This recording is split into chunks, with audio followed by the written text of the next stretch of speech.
మహబూబాబాద్ జిల్లాలో భారీ బందోబస్తు మధ్య శ్రీ శ్రీ సంత్ సేవాలాల్ మహారాజ్ 285వ జయంతి ఉత్సవాలు ఎమ్మెల్యే బూక్యా మురళీ నాయక్ ఆధ్వర్యంలో ప్రభుత్వ సహకారంతో కన్నుల పండుగ జరిగే మమార్వో ఆఫీస్ నుండి అనంతరం గుట్ట వరకు 3 కిలోమీటర్ల వరకు ఎమ్మెల్యే మురళీ నాయక్ ఆధ్వర్యంలో కాలినడకన భక్తులు చేరుకుని ఉత్సవాలు నిర్వహించారు। ఈ కార్యక్రమంలో మాజీ MLA Bano Shankar Naik, Sita Mahalakshmi, Uma Murali Naik, Suryanarayana, MRO Congress party నాయకులు కార్యకర్తలు పాల్గొన్నారు।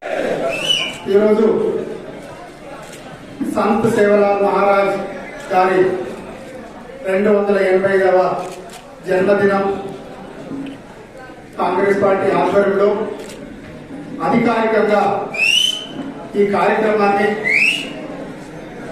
దేశాది లేకుండా అందరం కలిసికట్టుగా భారీ ఎత్తున ఇక్కడికి వచ్చేసి ఈ కార్యక్రమాన్ని విజయవంతం చేసినటువంటి నా సోదరులందరికీ పేరు పేరు ధన్యవాదాలు తెలియజేస్తూ, అలాగే అధికారికంగా ఈ కార్యక్రమాన్ని చేపట్టినటువంటి హార్టికల్చర్ డిస్ట్రిక్ట్ ఆఫీసర్ సూర్యనారాయణ గారు, అలాగే మాజీ శాసనసభ్యులు శంకర్ నాయక్ గారు, ట్రస్ట్ సభ్యులు అట్య నాయక్ గారు, అలాగే స్వామి గారు, భాస్కర్ గారు, అలాగే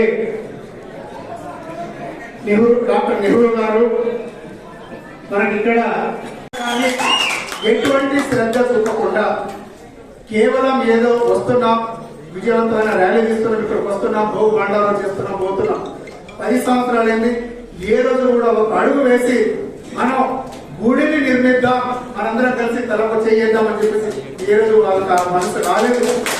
అందుకే నేను తెలియజేస్తా ఉన్నా, రాబోయే రోజుల్లో మనం అందరం కలిసి గుడిని నిర్మిద్దాం।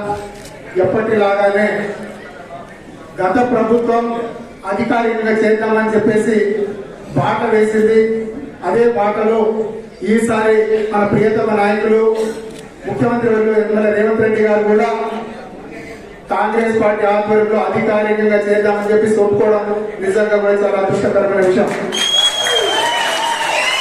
నేను 7వ నెల 7వ తారీఖు నాడు ఈ నెల 2024 రోజున మా డిసిసి అధ్యక్షులు చెన్నారెడ్డి భరత్చంద్ర రెడ్డి గారు, అలాగే మన సీఎం గారికి ఉత్తమ సలహాదారులు బిఎం నరేంద్ర రెడ్డి గారు, మేమందరం కలిసి రేవంత్ రెడ్డి గారి ముఖ్యమంత్రి ఇంటికి పోవడం జరిగింది। వారికి ఒకటే విన్నవించుకున్నాం, 40 లక్షలు ఉన్నటువంటి గోరు బంజారాలకు అన్యాయం జరుగుతూ ఉంది, మాకు న్యాయం చేయండి।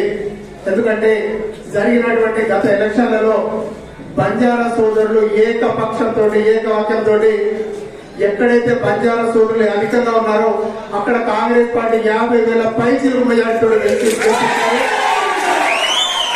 గెలిపించినటువంటి వారికి మనం కృతజ్ఞత భావంగా మనం ఆప్షనల్ హాలిడే డిక్లేర్ చేయాలి।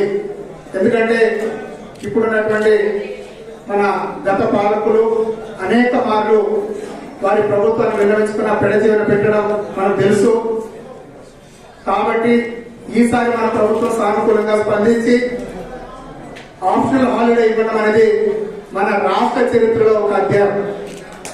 అదేవిధంగా ఈ చర్చలో భాగంగా మాట్లాడుతూ ఉంటే వారు కూడా ఒక నిర్ణయం తీసుకొని మన ముఖ్యమంత్రి వర్యులు రేవంత్ రెడ్డి గారు